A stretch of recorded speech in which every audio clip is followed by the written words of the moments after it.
இன்னைக்கு நம்ம ஷோல பார்க்க போற ஃபர்ஸ்ட் முக்கியமான நியூஸ் ஸ்டோரி இந்தியாவை உலுக்கிட்டு இருக்கிற அந்த மணல் மாஃபியா பிரச்சனையை பத்தி தான். மணல் மாஃபியா ரொம்ப அதிகமாயிட்டதுனால இந்தியாவில் இருக்கிற 12 கிராமங்களுடைய ஆத்து படுகையே வந்து அழிஞ்சு போயிடுச்சான். ஆத்து படுகையே அழிஞ்சிருச்சுன்னா ரொம்ப ரொம்ப மோசமான விஷயம். ஏன்னா அதுக்கப்புறமே யாராலையுமே சுதந்திர குழியிலே பண்ண முடியாது.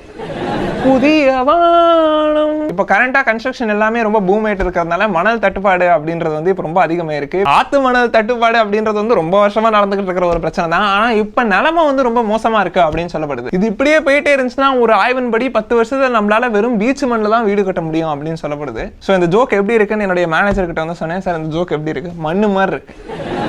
இது ஏன் இப்போ வந்து நம்ம பேச வேண்டிய முக்கியமான ஒரு நியூஸ் ஸ்டோரினா, இந்த ஒரு வருஷம் மட்டும் 9 பேர் வந்து இறந்து போயிருக்காங்க இந்த மணல் மாஃபியால இருக்கிற பிரச்சனைகள்னால. பீகாரை சேர்ந்த சப் இன்ஸ்பெக்டர் ஒருத்தர், கர்நாடகாவை சேர்ந்த கான்ஸ்டபிள் ஒருத்தர், ஹரியானாவில் இருக்கிற டிஎஸ்பி முதற்கொண்டு வந்து சாவடிச்சிருக்காங்க இந்த மணல் மாஃபியா ஆளுங்க. ஏங்க நம்ம தூத்துக்குடியில கூட இந்த விஓ ஆஃபீஸ்குள்ளே ஊந்து வெட்டின கேஸ் வந்து மணல் மாஃபியா பிரச்சனை. இந்த கிரைம் ரேட் வந்து இப்போ ரொம்ப அதிகமாயிட்டு இருக்கு. அதுவும் இந்த கொலைகள் வந்து பெரும்பாலும் யூஸ் பண்றது வந்து டிராக்டர் வச்சு தான் கொள்றாங்களாம். இந்த மாதிரி யாரெல்லாம் எதிர்க்கிறாங்களோ, நான் மணல் மாஃபியா கிட்ட கெஞ்சி கேட்டுக்கிறேன், டிராக்டர் வச்செல்லாம் இந்த மாதிரி தவறான காரியங்கள்லாம் எதுவும் பண்ணாதீங்க. ஏன்னா நம்ம நாட்டில் வந்து டிராக்டர் மேல ஒருத்தர் அளவு கடந்த மரியாதை வச்சிருக்காரு. அவருக்கு இதெல்லாம் கேட்டா மனசு கஷ்டப்படுவார். இந்த மணல் மாஃபியா பிரச்சனையில இருக்கவே மோசமா பாதிக்கப்பட்ட மாநிலம்னா லக்னோ அப்படின்னு சொல்றாங்க. இந்த லக்னோல வந்து எந்த அளவுக்கு மோசம்னா, இந்த மணல் மாஃபியா வந்து கங்கை சுமர்பூர் கங்கை போற பகுதியிலேயே வந்து மேல ரோடு போட்டு கங்கை நதி பாதையே வந்து பிரிச்சு விட்டுருக்காங்களாம். அதை பிரிச்சு விட்டு நைட்டு இந்த ரோடு மூலமா அவங்க இல்லீகல் கார்கோ வந்து எக்ஸ்போர்ட் பண்ணிட்டு இருக்காங்க. கங்கை நதிக்கரை மேலேயே போய் பாவம் பண்றது எப்படின்னா, சுப்ரீம் கோர்ட்டுக்குள்ள போய் கட்ட பஞ்சாயத்து பண்ற மாதிரி. உங்க பாவத்தெல்லாம் போக்குற ஒரே நதி அது ஒண்ணுதான்டா,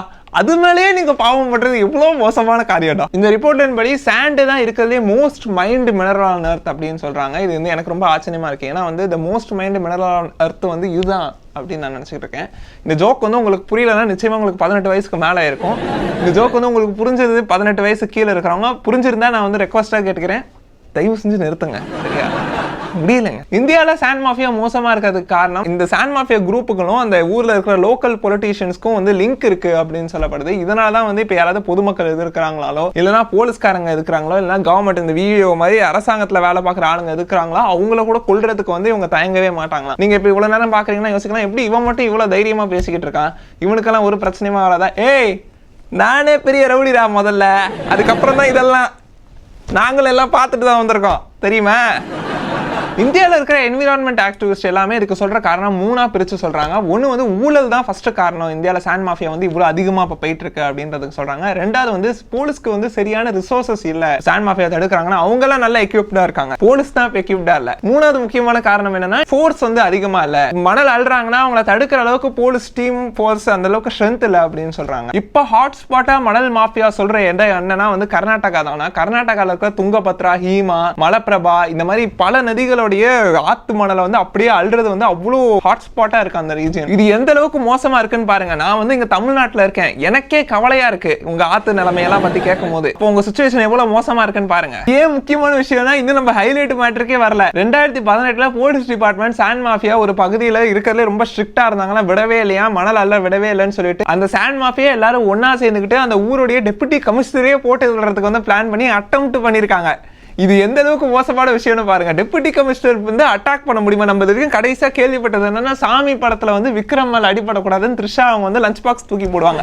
இது ஒண்ணுதான் நம்ம வந்து பார்த்திருக்கோம், வேற எந்த அட்டெம்ப்ட்டுமே இது வரைக்கும் நம்ம பார்த்ததே கிடையாது. இந்த மணல் மாஃபியா இந்தியாவில் எந்த அளவுக்கு பெருசா இருக்கோ அதே அளவுக்கு தான் தமிழ்நாட்டிலையும் பெருசா இருக்கு. சென்ற ஆட்சி அதிமுக ஆட்சியில மணல் அள்ளுறது ரொம்ப அதிகமா இருந்ததுனால கிரீன் ஆக்டிவிஸ்ட் எல்லாருமே வந்து கோர்ட்ல வந்து கேஸ் போட்டாங்க. கோர்ட்ல வந்து இந்த மாதிரி என்விரான்மெண்ட் பாதிக்கப்படுதுன்னு சொல்றதுனால கோர்ட் வந்து எம்சாண்ட் கொண்டு வரதுக்காக நிறைய ப்ரொவிஷன்ஸ் வந்து கொண்டு வந்தாங்க. அதுக்கப்புறமாவே எம்சாண்ட் தான் பெரும்பாலும் யூஸ் பண்ற ஒரு விஷயமா இருந்துச்சு வீடு கட்டலாம் முதல்ல. அதுக்கப்புறமா திமுக அரசாங்கம் வந்துச்சு. திமுக அரசாங்கத்துல வந்து நிறைய புது திட்டங்கள் உருவானதுனால அரசாங்கத்துடைய கஜானா காலி ஆயிடுச்சா.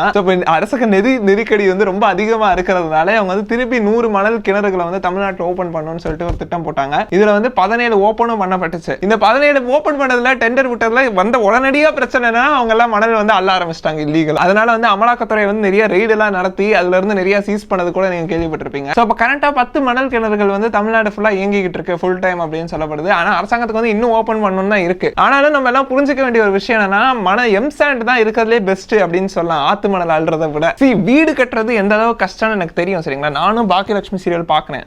சின்ன வீடு கட்டுறது, பெரிய வீடு கட்டுற, மெயின்டைன் பண்றது எல்லாமே எந்த அளவுக்கு கஷ்டம்னு எனக்கும் தெரியும். எந்த வீடு கட்டணும்னால எம்சாண்டுக்கு வந்து ப்ரிஃபரன்ஸ் கொடுங்க அப்படின்றது தான் இதுல சொல்ல வருது. ஏன்னா வந்து எம்சாண்ட் வந்து குவாலிட்டி இல்ல அப்படின்னு சொல்லிட்டு நீங்க நிச்சயமா கேள்விப்பட்டிருப்பீங்க ஆத்து மண் அளவுக்கு. அதனால நீங்க வந்து ஆத்து மணல் தான் எடுக்கணும், அதுதான் தான் யூஸ் பண்ணணும், அதை வச்சு தான் வீடு கட்டணும், அதை வச்சு தான் பணம் சம்பாதிக்கணும் அப்படின்னு நினைச்சீங்கன்னா கடைசியில் இந்த சாண்ட் மாஃபியா ஆளுங்க மேலே வந்து சாபம் விடுறது கூட நமக்கு வந்து மண்ணே இருக்காது.